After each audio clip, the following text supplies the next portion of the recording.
नमस्कार। प्रस्तुत है संगीता शर्मा जी द्वारा लिखी हुई कहानी परछाइयों के पीछे। दिसंबर महीने की कड़कड़ाती ठंड की सुबह सौरभ गरम गरम चाय की प्याली के साथ अखबार के पन्ने पलट रहे थे कि अचानक फोन की घंटी बज उठी। सौरभ ने वहीं से आवाज लगाई, सुमी देखो तो किसका फोन है। पर मैं रसोई में व्यस्त होने के कारण वहीं से बोल पड़ी, आप ही देख लो ना।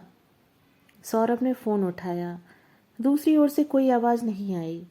सौरभ बुदबुदाते हुए बोले, पता नहीं कौन है जो पिछले 2 दिनों से फोन पर तंग कर रहा है और बोलता कुछ नहीं। इसी बुदबुदाहट में सौरभ खींच में ही रिसीवर पर बोल पड़े, बोलो भाई, क्यों तंग कर रहे हो, कुछ बोलते क्यों नहीं। पर उधर से कोई उत्तर न पाकर सौरभ गुस्से से रिसीवर पटककर बाथरूम की ओर चल दिए। मैं जल्दी से नाश्ता बनाने लगी ताकि सौरभ समय से ऑफिस पहुंच सकें। सौरभ के ऑफिस के लिए निकलते ही मैं जल्दी से घर में बिखरा सामान समेटने लगी। ना मालूम क्यों आज मेरा ऑफिस जाने को जी नहीं चाह रहा था। नजरें फ़ोन पर ही टिकी थीं। तभी फ़ोन की घंटी बजी। उधर से प्रशांत की आवाज़ सुनकर मैं तो मानो स्वप्न से जाग उठी और शिकायत करने लगी, अगर 2 दिन से दिल्ली में हो तो मुझे पहले क्यों नहीं बताया। प्रशांत ने कहा, जब भी फ़ोन करता था तुम्हारे पति ही उठाते थे, अब फ़ोन पर ही शिकायत करती रहोगी कि मिलने भी आओगी यहाँ। प्रशांत ने मिलने की जगह बताकर फ़ोन रख दिया। मैं जल्दी से तैयार होकर कनॉट प्लेस की ओर निकल पड़ी। दूर से ही रीगल सिनेमा के आगे खड़े प्रशांत पर नज़र पड़ी। आज 5 वर्षों के पश्चात उन्हें इस शहर में देखकर मुझे बड़ी खुशी हुई और अनायास ही मेरे कदम बेख्याली में उनकी ओर बढ़ गए। प्रशांत मुझे देखकर मुस्करा दिए और मैं उन्हें अपलक निहारती ही रह गई। न जाने क्यों मेरे होठ सिल गए। मैं जर्सी वहीं खड़ी रह गई। प्रशांत ने कहा, सुमी कहाँ खो गई हो? चलो पास में ही गैलार्ड है, वहाँ बैठ कर बातें करते हैं। 5 साल के बाद की मुलाकात में बातों का सिलसिला अपने आप ही चलता चला गया। मैं और प्रशांत एक ही ऑफिस में काम करते थे। जब मैं ऑफिस में नई आई थी तो सबसे पहले प्रशांत से ही मुलाकात हुई। उन्होंने ऑफिस के सभी तरह के काम में मेरी मदद की। मुझे भी उनकी तरफ धीरे धीरे झुकाव का एहसास होने लगा। प्रशांत के न आने पर एक खालीपन सा महसूस होता था। हर समय मेरी नज़रें उनका पीछा करती थीं। मैं नहीं जानती कि प्रेम की वास्तविक परिभाषा क्या है। क्या यही प्रेम है? किसी शख्स के जाने के बाद उसकी छोटी छोटी बात भी मन में, विचारों में घूमती रहती है। अकेलेपन में उनकी यादों का मुझे घेर लेना, अपने ही ख्यालों में उनसे संबंधित अनगिनत प्रश्नों का उठ जाना और उठे प्रश्नों का स्वयं उत्तर दे देना, ये सभी बातें मेरे अंदर नई अनुभूति का प्रवेश करा रही थीं। उनकी हर बात ने, काम करने के तरीके ने मुझे मोहना शुरू किया और मैं उनकी ओर खिंचती चली गई। अनजाने में ही मैं उनके आने का इंतज़ार करने लगी। मेरी नज़रें प्रशांत को देखने के लिए बेताब रहने लगीं।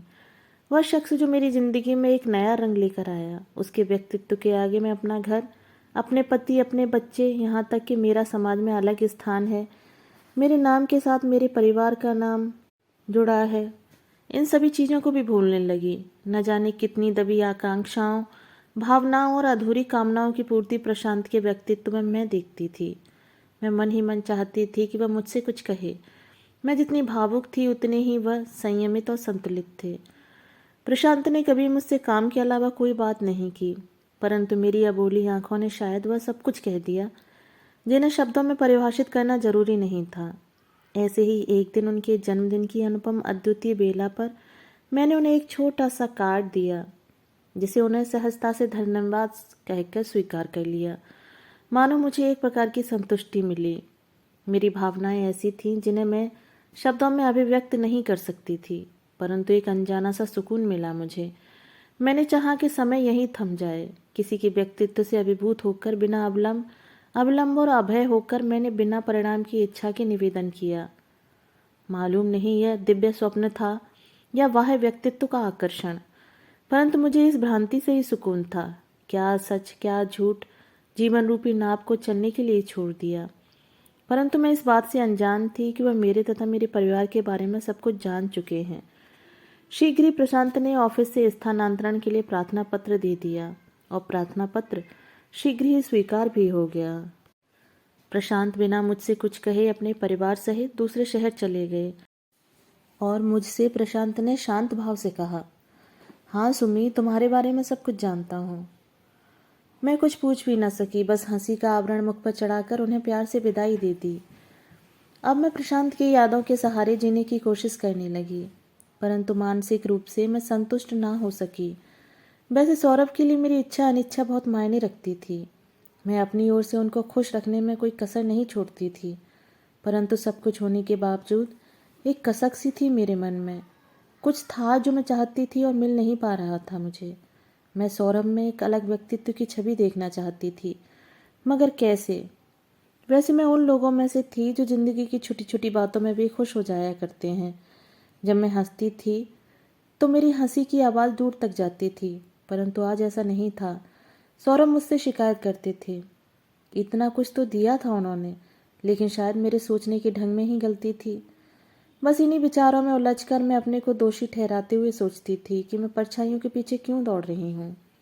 पर मैं अपने अंतर्द्वंद को अभिव्यक्त नहीं कर सकती थी कि मेरी कुछ अपूर्ण हसरतें भी हैं। अपनी इच्छाओं को मैंने मन में ही मार लिया है। किन विचारों में खोई हुई हो सुमी? प्रशांत ने पूछा। कुछ खास नहीं, बस यही सोच रही थी कि मैं कहाँ से कहाँ पहुँच गई। सब कुछ समझता हूँ। तुम्हारी वे अबोली आंखें मुझसे क्या कहना चाहती थीं? तुम क्या चाहती थी? सब कुछ मुझे समझ में आ गया था। उन्हीं अबोली आंखों के डर से मैं दूर चला गया था।